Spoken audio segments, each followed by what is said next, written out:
Welcome to Battle Cry, where the blood, grit, and sacrifice of American warriors echo through the fiercest battles in American military history. From the first musket fired at Lexington to the firefights of Fallujah, we relive the turning points that shaped our freedom and incite patriotism. Stand tall, stand proud. The story begins now.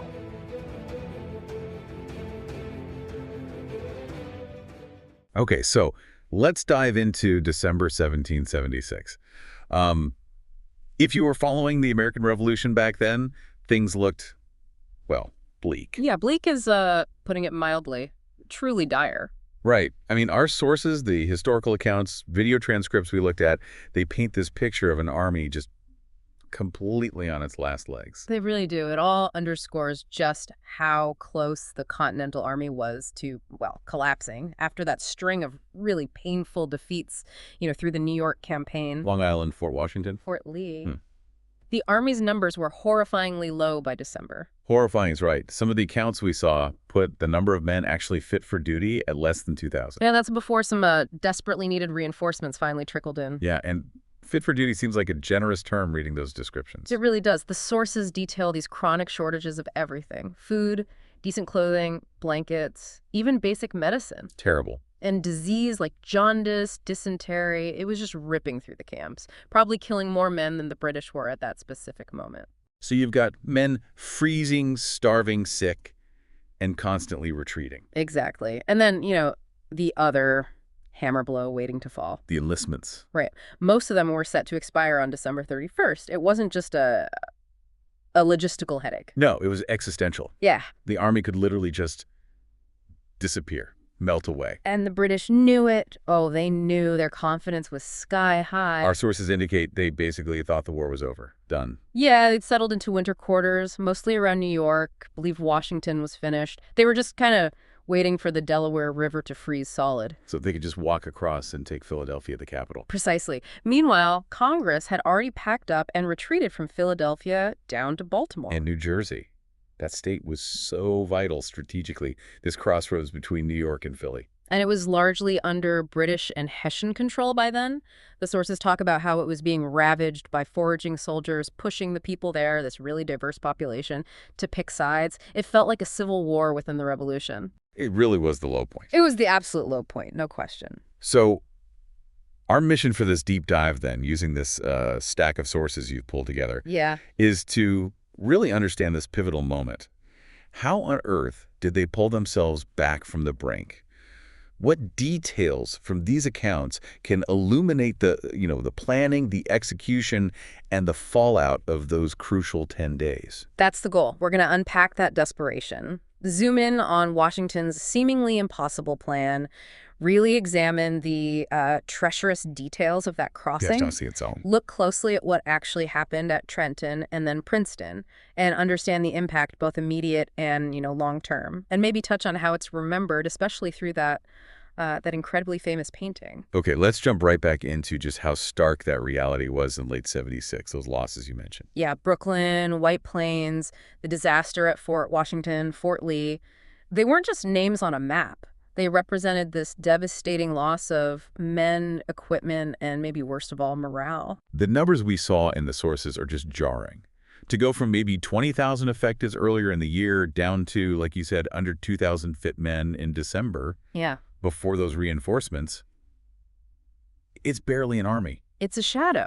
And the descriptions of their condition, they're heartbreaking. We read accounts talking about soldiers marching with their feet wrapped in rags, no shoes, in winter. Oh, man. Or these makeshift hospitals just overflowing with men suffering from jaundice, dysentery. The cold itself was a massive enemy. Which makes that December 31st deadline just loom so large if these guys just walked away. The whole cause was effectively dead. Right. Finished. Right. The hope was, maybe they'd re-enlist. But why would they, after months of nothing but defeat and misery? Yeah, good point. British commanders, like General Grant, were apparently quoted just dismissing Washington's army as basically irrelevant. Just wait for spring and mop up. And this left New Jersey incredibly vulnerable. As the sources point out, it was just so important geographically, stuck right between the two main hubs of the war. Absolutely. And the impact on the civilians living there, whether they were loyalists or patriots or just trying to stay out of it, it was immense. Farms stripped bare, homes occupied. People forced to declare allegiance. Right, creating these deep, bitter divisions within communities. It was brutal. So, facing this absolute catastrophe, Mm-hmm. what do the sources tell us about Washington's thinking? How did he process this? Well, there's one quote from Washington that really stands out from this period. He wrote privately, basically saying he felt the game was up unless they could strike some kind of desperate blow. He knew they needed something radical. Absolutely. Something audacious. Not just to win a small battle, but to reignite hope. To convince his own men and the country that the revolution wasn't actually over. And the target he zeroes in on is the Hessian garrison down at Trenton. Why Trenton specifically? What made that the right choice? Well, the sources described Trenton as being relatively exposed. It didn't have strong natural defenses, not like some other British or Hessian positions. Right. And it was garrisoned by these Hessian troops under a Colonel Johann Rall. Now, Rall, according to some accounts, was experienced, a veteran, but also maybe a bit... Cocky? Yeah, maybe overly confident. Some sources even describe him as kind of loud and obnoxious. Huh. That personality detail popping up in the historical sources is interesting. Do we think that actually played into the plan? It seems like it might have contributed to a critical mistake he made, despite getting intelligence reports warning about a potential attack. Which he did get. Oh, yeah. Rall apparently just refused to build defensive fortifications like redoubts or earthworks. There's a story he said something like he didn't need fortifications, just bayonets. Wow, okay. He did ask for reinforcements, but those were denied. Still, he kind of dismissed the warnings about needing to dig in. But hitting Trenton wasn't the whole game plan, right? What were the bigger objectives Washington was hoping this attack would unlock? No, Trenton was really meant to be the spark. The broader goals, as the research outlines them, were incredibly ambitious. Push the British entirely out of New Jersey if possible. And crucially, capture the major British supply depot over at New Brunswick. Ah, okay. Supplies. Vital supplies. The sources mention gunpowder, muskets, uniforms, and apparently a pretty significant war chest, something like 70,000 pounds in cash. Stuff the Continental Army desperately needed. Capturing that would have been huge. A massive blow to the British, too. Exactly. Severely disrupt their plans for the spring campaign. And getting that initial spark at Trenton absolutely depended on surprise. Huh? Which brings us to the intelligence side of things, the spycraft. John Honeyman. Honeyman is just a remarkable figure that emerges from the sources. He was an Irish immigrant, apparently had served the British before, but became a spy for Washington. Okay. He actually went into Trenton, posing as a loyalist butcher selling meat to the Hessians. And he managed to convince Colonel Rall that the American army was completely falling apart. How did he do that? He basically fed Rall this story that they were freezing, starving, deserting in droves, utterly incapable of launching any kind of attack. So he told Rall exactly what Rall wanted to hear. Confirmed his own bias. Precisely. It was a brilliant piece of counterintelligence, really. It helped cement that Hessian overconfidence just before the planned attack. Amazing. And while that's happening, Washington is also preparing his own men. Psychologically. Yes. This is where Thomas Paine comes in. Washington had Paine's latest pamphlet, The American Crisis, read aloud to the troops. That happened around December 19th. These are the times that try men's souls. Just imagine hearing those words when you're cold, hungry, defeated. It must have been incredibly powerful. It really underscores the psychological dimension of this whole campaign. It wasn't just about military moves. It was about inspiring men who had, frankly, every single reason to just give up and go home. So the plan starts to crystallize. Cross the Delaware River on Christmas night, hit Trenton early on the 26th. But the initial plan was actually more complex. It was. Originally, Washington envisioned multiple crossing points, kind of a pincer movement involving other commanders like Ewing and Cadwalader further south. But that didn't happen. No. The weather conditions were just too severe. The river ice was impossible for those Southern forces to get through with their artillery.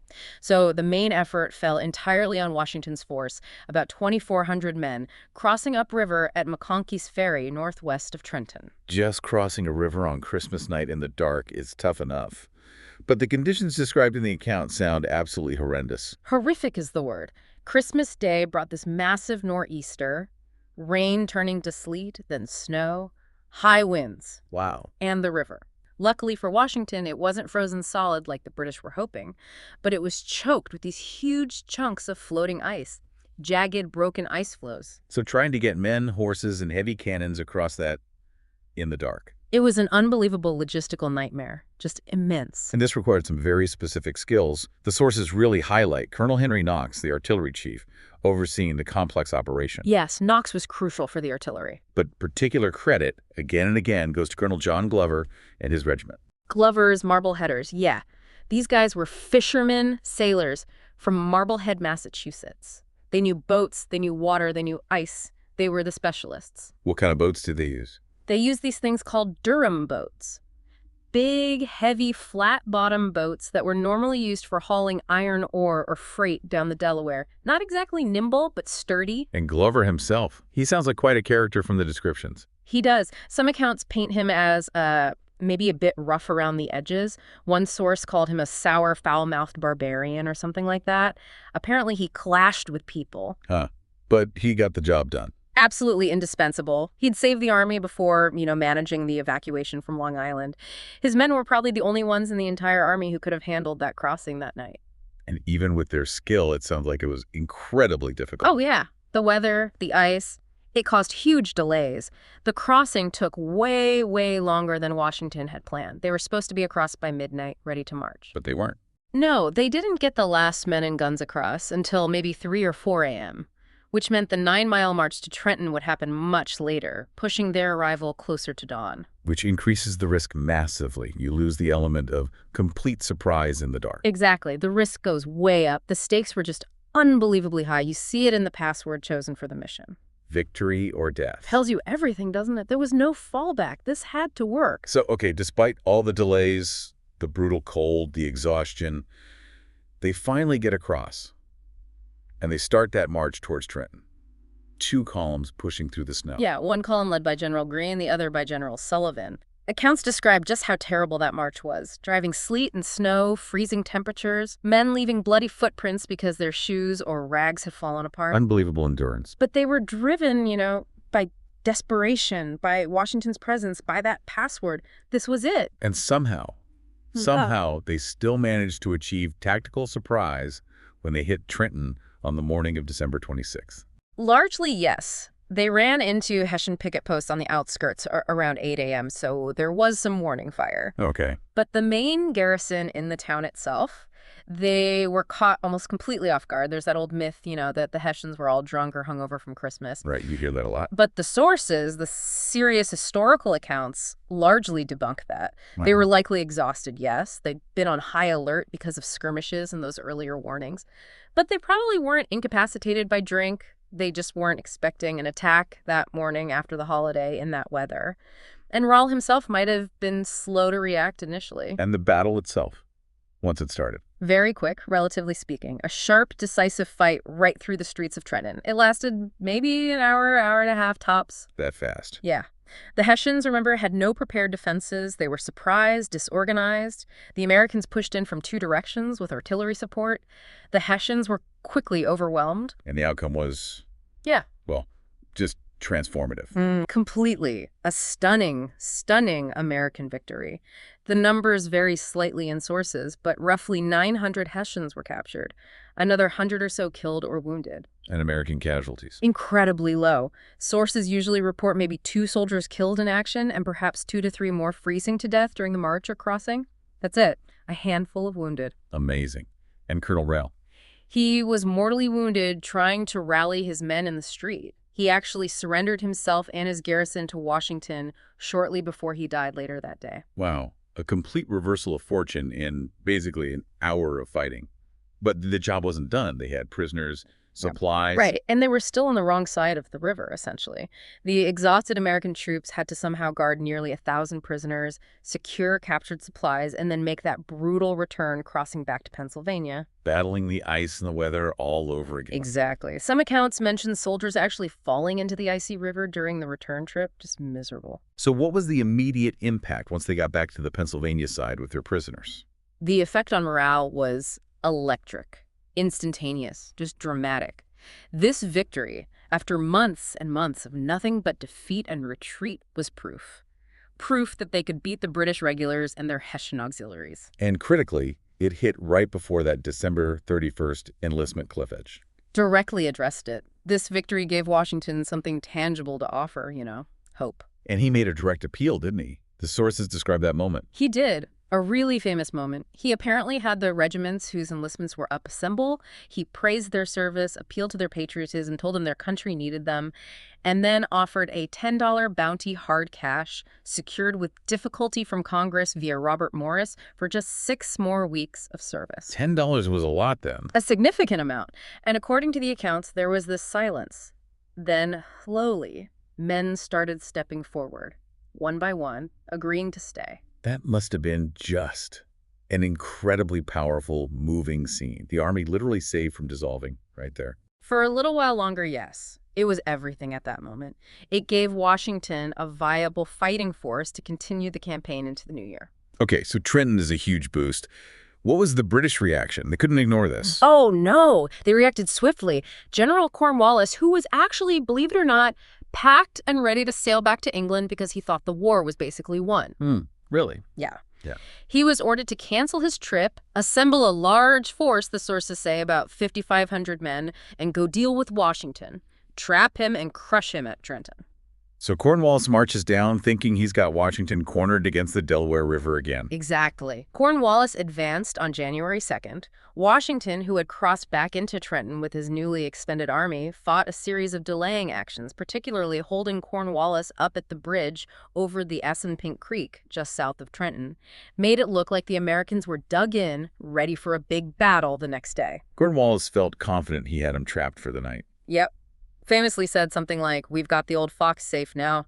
We'll go over and bag him in the morning." But Washington. He had another trick up his sleeve, didn't he? Another piece of just brilliant strategic deception. An absolute masterpiece of maneuver, as historians describe it. While Cornwallis's army settled in, confident they had Washington pinned against the river, Washington left campfires burning. left a small group behind, making noise, keeping the fires going to maintain the illusion, while the main American army quietly slipped away overnight. Oh. They took this obscure, unguarded back road that looped around the flank of Cornwallis's army, a road that was apparently frozen solid enough that night to move the artillery quietly. Incredible nerve. And where were they heading? They were heading northeast, towards Princeton. Ah, another garrison. Exactly. To hit the smaller British garrison there, maybe 1,200 men or so under Colonel Mawhood, before Cornwallis even realized Washington was gone. So the Battle of Princeton, January 3rd. What happened there? Well, Mawhood's force was just marching out of Princeton, heading south to join Cornwallis, when they unexpectedly ran into Washington's approaching army. A complete surprise again. Another fight. Yeah, and it was a tough one initially. Mawhood's regulars put up a fierce resistance. There was a critical moment where the American advance faltered, and General Hugh Mercer, a key American general, was mortally wounded. Things looked shaky. For a moment, yeah. And this is where Washington himself, according to multiple accounts, rode directly into the line of fire between his own men and the British volleys to rally the troops personally. An incredible display of leadership and courage. And it worked. It did. The American line held, steadied, and then pushed forward, breaking the British resistance. It was another American victory. Mawhood's force was scattered, retreating towards New Brunswick. So Trenton and Princeton, back-to-back victories after months of defeat. These 10 crucial days, as they're often called, from that Christmas crossing to the win at Princeton on January 3rd, they just completely changed the entire complexion of the war. They prevented the total collapse of the army, obviously. Absolutely. They kept New Jersey from becoming completely British-controlled territory, forcing the British to pull back many of their outposts to a defensive line closer to New York.